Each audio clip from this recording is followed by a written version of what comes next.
Assalamualaikum warahmatullahi wabarakatuh. Kami dari kelompok 5 akan mempresentasikan tentang aset tak berwujud. Yang pertama adalah karakteristiknya. Karakteristik utama aset tak berwujud memiliki tiga karakteristik. Yang pertama, aset tersebut dapat diidentifikasi. Yang kedua, aset tersebut tidak memiliki eksistensi fisik. Yang ketiga, aset tersebut bukan merupakan aset moneter.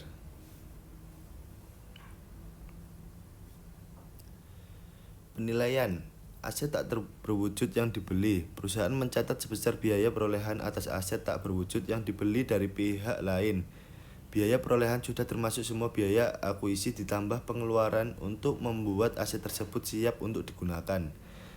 Biaya perolehan umumnya termasuk harga pembelian, biaya jasa hukum, dan biaya insidental lainnya. Kadang-kadang perusahaan memperoleh aset tak berwujud melalui pertukaran dengan saham atau aset lainnya. Dalam kasus tersebut, biaya perolehan aset tak berwujud adalah nilai wajar dari aset yang dipertukarkan atau nilai wajar dari aset tak berwujud yang diterima.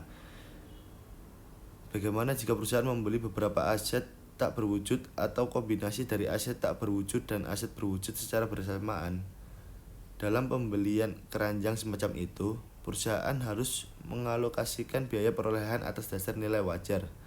Pada dasarnya, perlakuan akuntansi untuk pembelian aset tak berwujud mirip dengan yang aset berwujud yang dibeli. Aset tak berwujud yang dibuat sendiri. Perusahaan sering mengeluarkan biaya berbagai sumber daya tak berwujud seperti pengetahuan ilmiah dan teknologi, penelitian pasar, kekayaan intelektual, dan merek dagang. Biaya tersebut sering disebut sebagai biaya penelitian dan pengembangan (research and development). Aset tak berwujud yang mungkin timbul dari pengeluaran tersebut termasuk paten, perangkat lunak komputer, hak cipta, dan merek dagang. Misalkan Nokia mengeluarkan biaya R&D untuk mengembangkan ponsel, yang mana hal ini akan menghasilkan paten yang berhubungan dengan teknologi.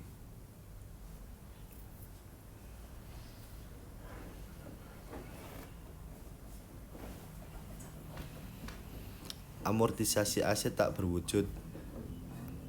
Alokasi biaya perolehan aset tak berwujud secara sistematis disebut amortisasi. Aset tak berwujud dapat memiliki umur manfaat yang terbatas.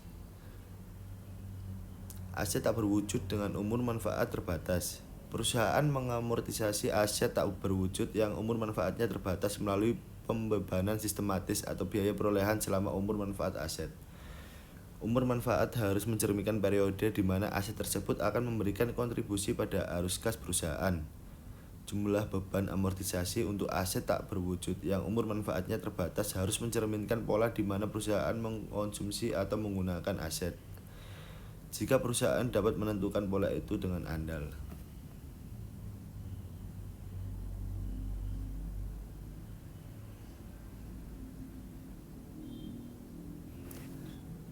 Aset tak berwujud dengan umur manfaat tidak terbatas. Umur manfaat tidak terbatas berarti bahwa tidak ada batas yang dapat diperkirakan pada periode waktu di mana aset tak berwujud diharapkan dapat memberikan arus kas bagi perusahaan. Perusahaan tidak melakukan amortisasi atas aset tak berwujud yang umur manfaatnya tidak terbatas. Perusahaan juga harus menguji penurunan nilai atas aset tak berwujud yang umur manfaatnya tidak terbatas setidaknya setiap tahun. Uji penurunan nilai atas aset tak berwujud yang umur manfaatnya tidak terbatas serupa dengan uji untuk aset tak berwujud yang umur manfaatnya terbatas.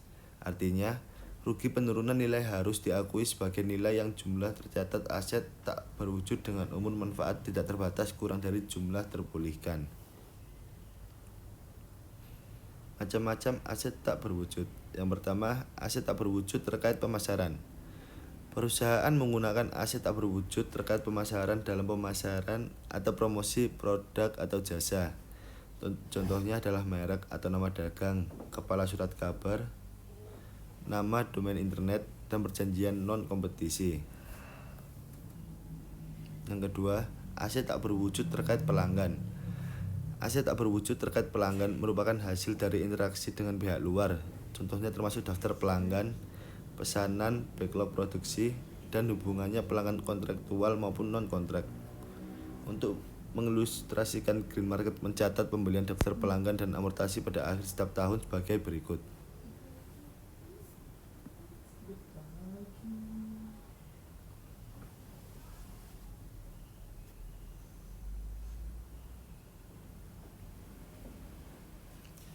Yang ketiga, aset tak berwujud terkait artistik.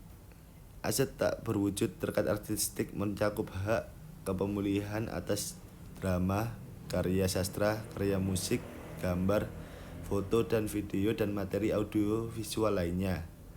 Hak cipta melindungi hak kepemilikan tersebut. Yang keempat, aset tak berwujud terkait kontrak.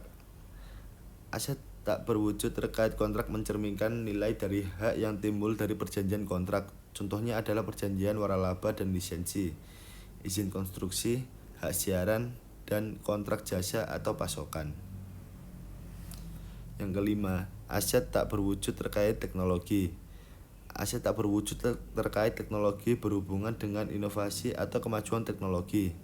Contoh aset ini misalnya teknologi yang dipatenkan dan rahasia dagang yang diberikan oleh badan pemerintahan perusahaan. Harus mengerti sasi biaya perolehan paten atas umur hukum atau umur manfaat periode ini di mana manfaat diterima.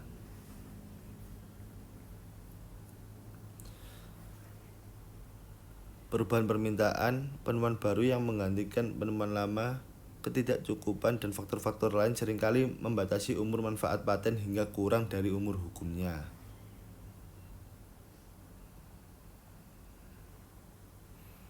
Sekian yang dapat kami sampaikan. Jika ada kekurangan, mohon maaf. Assalamualaikum warahmatullahi wabarakatuh.